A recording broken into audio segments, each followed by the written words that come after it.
સમાજમાં પરિવર્તન અને સામાજિક પ્રસંગોમાં ખોટા ખર્ચા ન થાય તે માટે હવે મહેસાણાના ઠાકોર સમાજનું બંધારણ બન્યું છે. પરંતુ આ બંધારણ એ બનાસકાંઠા અને પાટણ જિલ્લામાં જે ઠાકોર સમાજે બનાવ્યું છે તેના કરતાં થોડુંક અલગ છે.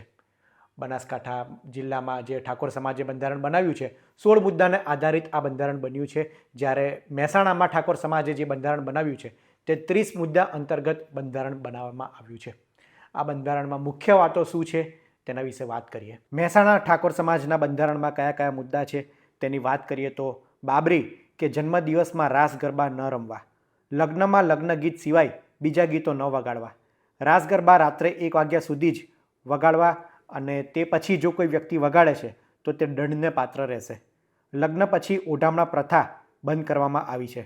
માતાજીના તથા અન્ય પ્રસંગમાં ડીજેની છૂટ આપવામાં આવી છે, પરંતુ મર્યાદિત સ્પીકર સાથે, એટલે કે અમુક સ્પીકર સાથે વધારે ઘોંઘાટ ન થાય તે રીતના પ્રસંગ કરવાનો રહેશે.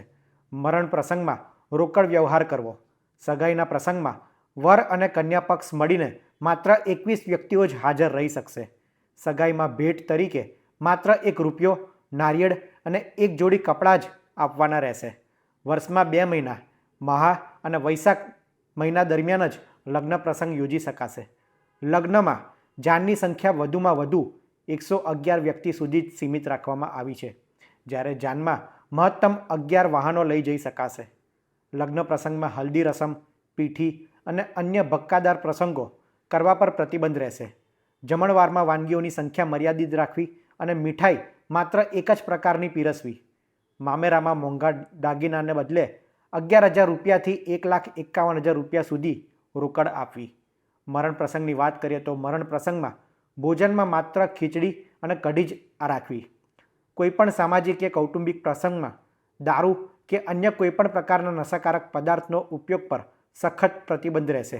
લગ્નમાં છૂટાછેડા થાય તો જે તે પક્ષનો ગુનો હોય તે પક્ષ સમાજના દંડ પેટે 5 લાખ રૂપિયા ભરવાના રહેશે, જેમાં 25,000 સમાજમાં આપવાના રહેશે. કુલ 30 મુદ્દાને આધારિત મહેસાણાના ઠાકોર સમાજનું આ બંધારણ બન્યું છે, જેમાં પ્રસંગોમાં ઓછો ખર્ચ થાય તે ખાસ ધ્યાન રાખવામાં આવ્યું છે. આ ઉપરાંત લગ્નની ઉંમરને લઈને પણ સમાજના આગેવાનોએ ખાસ ટકોર કરી છે કે અન્ય સમાજના યુવાનો એ 25 વર્ષે લગ્ન કરતા હોય છે, 25-27 વર્ષે લગ્ન કરતા હોય છે, જ્યારે આપણા સમાજના યુવાનોને પૂછીએ કે 25 વર્ષે તમારે કેટલા છોકરા છે, 3 છોકરા હોય છે, ત્યારે એમનો શું વિકાસ થઈ શકવાનો તેવી પણ વાત કરવામાં આવી હતી. એટલે કે લગ્નની ઉંમર પણ ખાસ તેમણે વાત કરવામાં આવી છે કે છોકરાની યોગ્ય ઉંમર થાય, ભણવાનું પૂરું થઈ જાય, છોકરીઓની પણ યોગ્ય ઉંમર થાય તે પછી જ લગ્ન નક્કી કરવામાં આવે તેવી પણ વાત કરવામાં આવી છે. સમાજના ઉત્થાન માટે ખૂબ સારી એ નિર્ણય લેવામાં આવ્યા છે અને સમાજના આગેવાનોએ પણ કહ્યું છે કે આ બંધારણ છે તે બધાના હિત માટે છે, ફાયદા માટે છે. બધા આનું અનુકરણ કરશો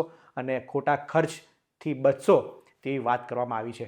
હવે સમાજના આ બંધારણને કેવો પ્રતિસાદ મળે છે, સમાજના લોકો, મહેસાણાના ખાસ કરીને ઠાકોર સમાજના લોકો આ બંધારણને કઈ રીતના અપનાવે છે તે જોવું રહ્યું.